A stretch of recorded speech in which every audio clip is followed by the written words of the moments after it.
നമസ്തേ, അഹം ബ്രഹ്മാസ്മി എന്ന ചാനലിലേക്ക് എല്ലാവർക്കും ഹൃദ്യമായ സ്വാഗതം. വെള്ളിയാഴ്ച ദേവിക്ക് പ്രാധാന്യമുള്ള ഒരു ദിവസമാണെന്ന് എല്ലാവർക്കും അറിയാം. അപ്പോൾ അന്നേ ദിവസം ചെയ്യേണ്ട ഒരു മന്ത്രത്തിനെ കുറിച്ചാണ് ഞാൻ ഇന്നിവിടെ പറയുന്നത്.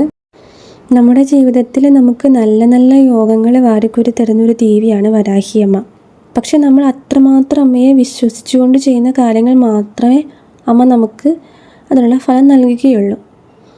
എല്ലാവരുടെ ആഗ്രഹം ചിലപ്പോൾ നടക്കണം എന്നില്ല. എന്നിരുന്നാലും ഒരു 99% ആൾക്കാർക്കും അമ്മ ആഗ്രഹങ്ങൾ സാധിച്ചു കൊടുക്കാറുണ്ട്.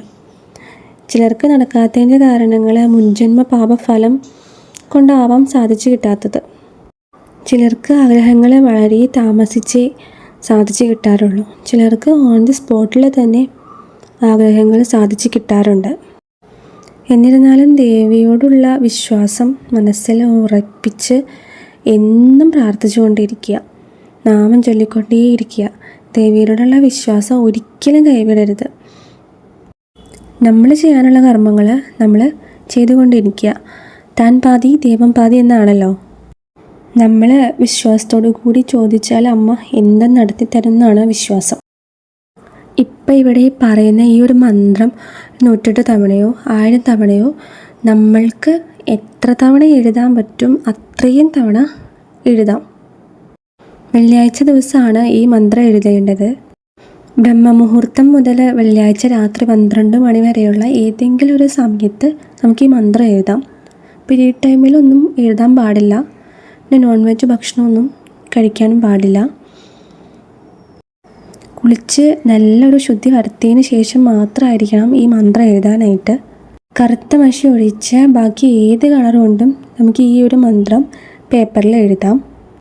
എത്ര തവണയാണോ നിങ്ങൾ ഈ മന്ത്രം എഴുതാൻ ശ്രമിക്കുന്നത് അത്രയും നമ്മളൊരു പേപ്പർ മുറിച്ച് അത് കഷ്ണങ്ങളാക്കാം. എന്നിട്ട് അതിനാണ് നമ്മൾ ഈ മന്ത്രം എഴുതേണ്ടത്. ഒരു മാല പോലെ കെട്ടിയിടണം നമുക്ക്.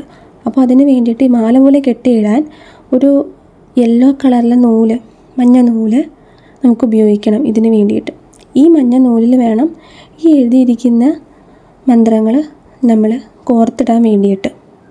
വരാഹി അമ്മയുടെ ഫോട്ടോ ഉണ്ടെങ്കിൽ ആ ഫോട്ടോയിലായിരിക്കണം ഈ ഒരു മാല ഇടാൻ വേണ്ടിയിട്ട്.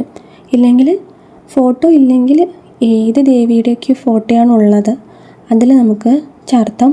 ഇല്ലെങ്കിൽ നമ്മൾ വിളക്ക് കത്തിക്കാറുണ്ടല്ലോ, ആ വിളക്കിൻ്റെ അടിയിൽ നമുക്ക് ഈ ഒരു മാല സമർപ്പിക്കാം. നമ്മുടെ ആഗ്രഹം ആദ്യം ദേവിയോട് പ്രാർത്ഥിക്കാം.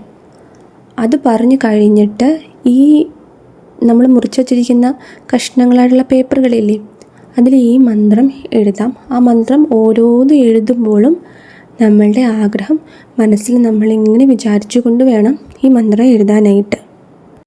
മന്ത്രം ഇപ്രകാരമാണ്: ഓം ഹ്രീം യോഗിനി യോഗഭയങ്കരി വരാഹി നമ.